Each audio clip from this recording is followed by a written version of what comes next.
mana pertunjukannya. Mengapa seseorang yang mempunyai rencana untuk menjadi seorang filsuf, atau lebih tepat ingin menjadi filsuf sejarah yang ilmiah, ternyata terdampar di sekolah bisnis, atau tepatnya di Wharton School, masih belum saya pahami.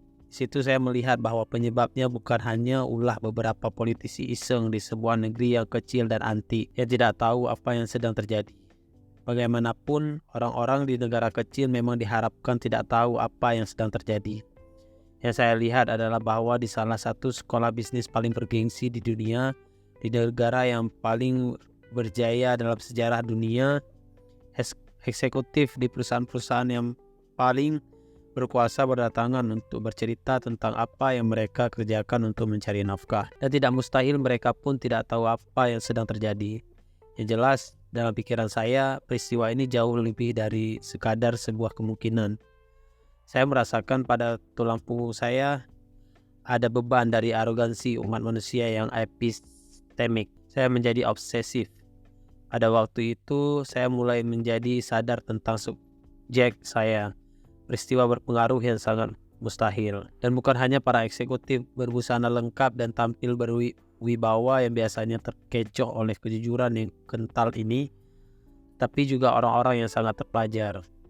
Kesadaran inilah yang mengubah Black Swan saya dari masalah untung rugi dalam bisnis menjadi masalah pengetahuan dan sains. Gagasan saya adalah bahwa selain sebagian karya ilmiah tidak berguna dalam kehidupan nyata, karena mereka meremehkan dampak unsur yang sangat mustahil. Banyak di antara mereka mungkin sesungguhnya menciptakan Black Swan. Ini bukan hanya kesalahan taksonomi yang dapat membuat Anda tidak lulus mata kuliah ornitologi. Saya mulai melihat konsekuensi gagasan tersebut. 8,3/4 pon kemudian, 4,5 tahun setelah lulusan dari Wharton pada 19 Oktober 1987, saya berjalan kaki pulang dari kantor saya di bank investasi kredit Swiss First Boston di Midtown, Manhattan ke Upper East Side. Saya berjalan pelan-pelan karena saya dalam keadaan bingung.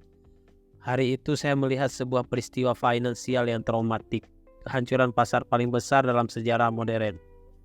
Yang menjadikan peristiwa itu lebih traumatik adalah ia terjadi pada masa ketika menurut kita telah cukup canggih dalam mencegah atau setidaknya meramalkan dan mengendalikan kejutan-kejutan besar. Terlebih dengan kehadiran para ekonom yang pandai bicara dan telah diplatonifikasi dengan persamaan berbasis kurva mirip lonceng mereka. Keambrukan itu bahkan bukan akibat berita heboh apapun. Kejadiannya sungguh di luar dugaan siapapun, termasuk sampai sehari sebelumnya. Bahkan andai saya menyebutkan kemungkinan itu, saya pasti akan disebut sebagai orang yang tidak waras. Peristiwa itu layak disebut sebagai sebuah Black Swan, tetapi pada waktu itu saya belum mengetahui penjabarannya. Saya berpapasan dengan seorang teman kerja yang bernama Demetrius di Park Avenue, dan begitu saya mulai berbincang dengannya, seorang perempuan yang sangat gelisah dan tidak mampu mengendalikan diri lagi langsung menyela percakapan kami. "Hei, apakah Anda berdua tahu apa yang sedang terjadi?" Sesama pejalan kaki yang berada di dekat kami tampak bingung. Tidak lama sebelumnya saya telah melihat beberapa orang dewasa diam-diam menangis di ruang transaksi di First Boston. Saya telah menghabiskan 1 hari di titik pusat kejadian itu, menyaksikan orang-orang terkejut dan panik berlari-lari seperti kelinci yang takut tertabrak mobil.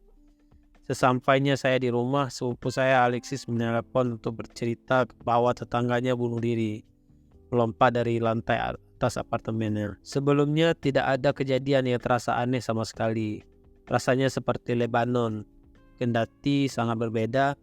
Karena telah melihat keduanya, saya terkejut ketika melihat bahwa masalah finansial yang berat ternyata bisa menimbulkan demoralisasi lebih parah daripada perang. Hanya dengan pertimbangan bahwa masalah keuangan dengan rasa terhina yang menyertai dapat mengantar ke bunuh diri. Padahal perang tampaknya tidak sampai secara langsung berakibat demikian. Saya tidak menginginkan kemenangan ala Raja Pyrrhus.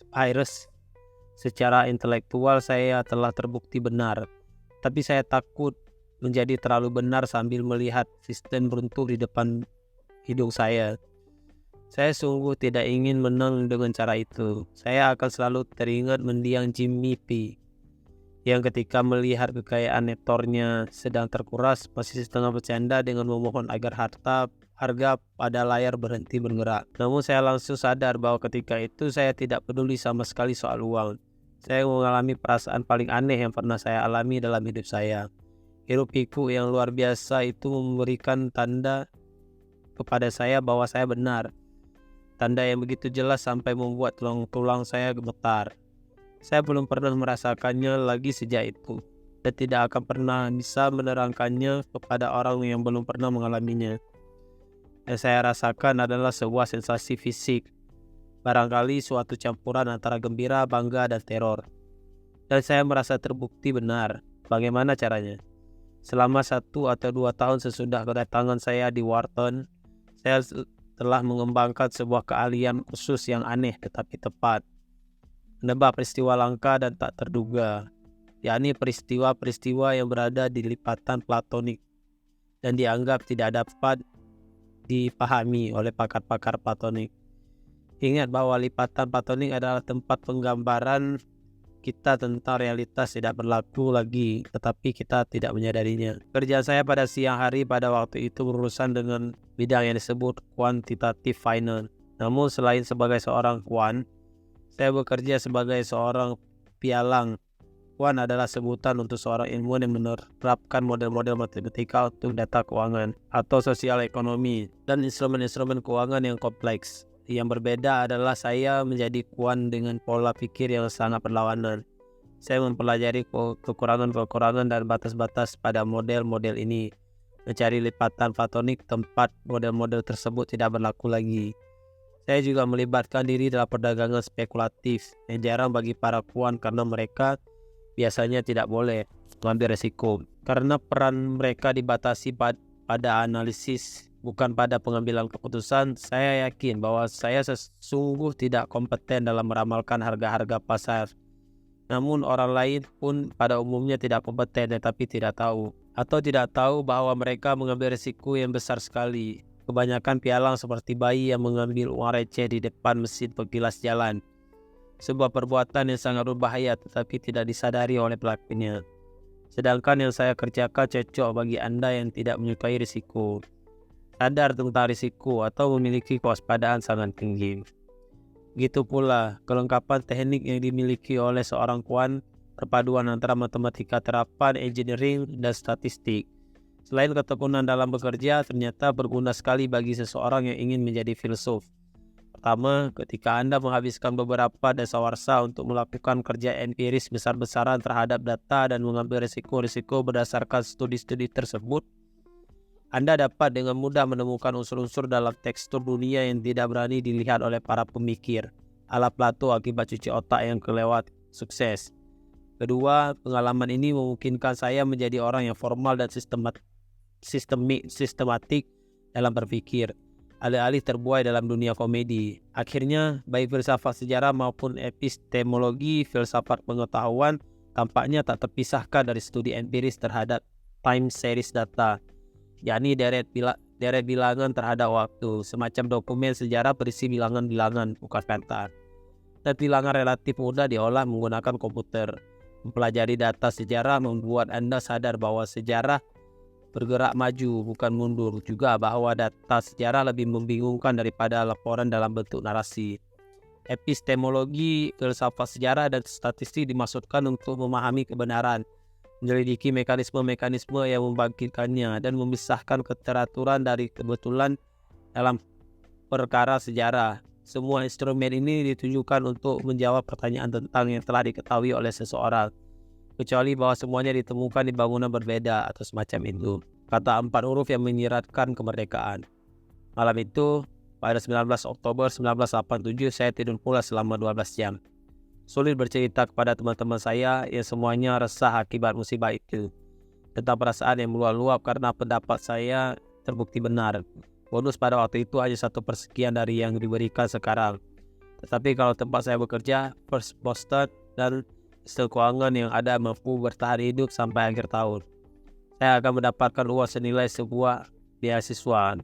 Ini kadang-kadang disebut fuck you money yang terlepas dari kesan kasarnya. Itu mengandung arti bahwa uang tersebut memungkinkan Anda bergaya seperti orang kaya zaman Victoria, bebas dari perbudakan. Secara psikologis, ini semacam penghiburan. Uang yang didapatkan tidak terlalu besar untuk menjadikan Anda kaya raya, tetapi cukup besar untuk memberi Anda kebebasan memilih pekerjaan baru tanpa berpikir terlalu berat soal imbalan yang akan diperoleh.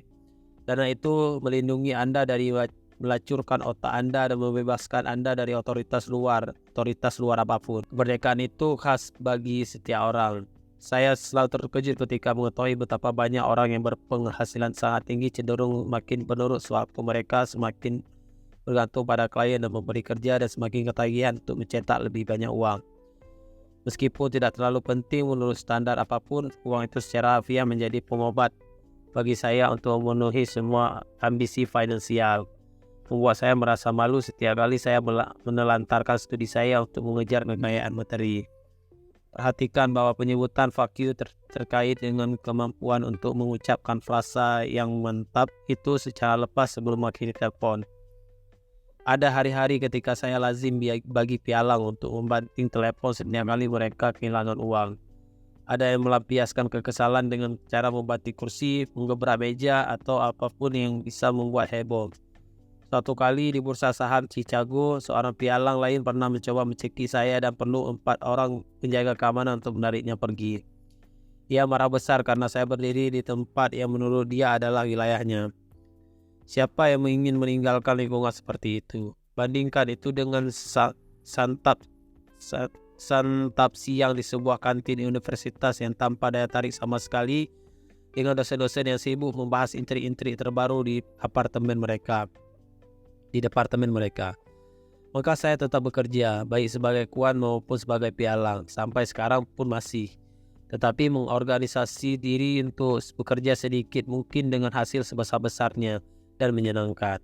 Memusatkan perhatian hanya kepada aspek-aspek yang paling teknis, tidak pernah menghadiri rapat-rapat bisnis, menghindari orang-orang berprestasi di perusahaan dan orang berbusana formal yang tidak membaca buku, dan mengambil cuti panjang tahunan setiap 3 tahun untuk mengisi kesenjangan dalam budaya ilmiah dan filosofis saya. Agar pelan-pelan dapat menyempurnakan gagasan tunggal saya ingin menjadi seorang flaneur, mediator profesional yang duduk di kafe, duduk di lobi, tidak harus terus duduk di belakang meja, tidak terikat oleh struktur organisasi, bisa tidur selama yang saya inginkan, bisa membaca sebanyak-banyaknya, dan tidak wajib melapor kepada siapapun. Saya ingin sendirian agar dapat memperoleh kemajuan bertahap sedikit demi sedikit dalam membangun sebuah sistem lengkap berdasarkan gagasan Black Swan saya. Filsuf limusin. Perang di Lebanon dan keruntuhan bursa saham pada tahun 1987 tampak sebagai dua fenomena yang identik. Menjadi jelas bagi saya bahwa hampir setiap orang mempunyai titik buta mental dalam mengenali peran peristiwa-peristiwa seperti itu. Situasinya seperti ketika orang entah mengapa tidak melihat kehadiran makhluk raksasa di depan mereka, atau melihat tetapi dengan cepat melupakan semua itu. Jawabannya kebetulan tampil jelas di depan saya. Kebutaan tersebut bersifat psikologis, bahkan mungkin biologis. Masalahnya bukan terletak pada kejadian-kejadian itu sendiri, melainkan dalam cara kita memahami atau memandangnya. Saya mengakhiri pembukaan yang bergaya autobiografi ini dengan kisah berikut. Waktu itu saya tidak mempunyai spesialisasi yang tertentu di luar kerja siang saya dan tidak menginginkannya sama sekali. Ketika orang dalam pesta atau perjamuan bertanya tentang pekerjaan saya tergoda untuk menjawab saya seorang pengamat yang skeptis dan pembaca yang santai. Orang yang senang menyelidiki suatu gagasan secara sangat mendalam. Tetapi supaya tidak menjadi panjang dan lebar, saya berkata bahwa saya seorang sopir limusin. Suatu hari dalam sebuah penerbangan melintasi Atlantik, entah bagaimana saya ditempatkan di kelas 1 bersebelahan dengan seorang perempuan berbusana mahal lengkap dengan emas dan permata, dan tampak sangat berkuasa yang terus-menerus makan kacang, diet rendah karbohidrat mungkin, dan hanya bersedia minum Evian, sambil sesekali membaca The Wall Street Journal edisi Eropa. Ia terus mencoba membuka percakapan dalam bahasa Prancis yang patah-patah. Karena melihat saya sedang membaca sebuah buku dalam bahasa Prancis, karya seorang sosiolog yang juga filsuf, Pierre Bourdieu. Ya, ironisnya membahas tanda-tanda perbedaan kelas sosial. Saya memberitahu perempuan itu dalam bahasa Inggris bahwa saya seorang sopir limusin, dan dengan bangga bercerita bahwa saya hanya mengendarai mobil-mobil kelas sangat atas. Selama seluruh sisa perjalanan ia diam seperti patung es. Dan walaupun saya dapat merasakan ketegangan itu, situasi tersebut memungkinkan saya membaca dengan tenang.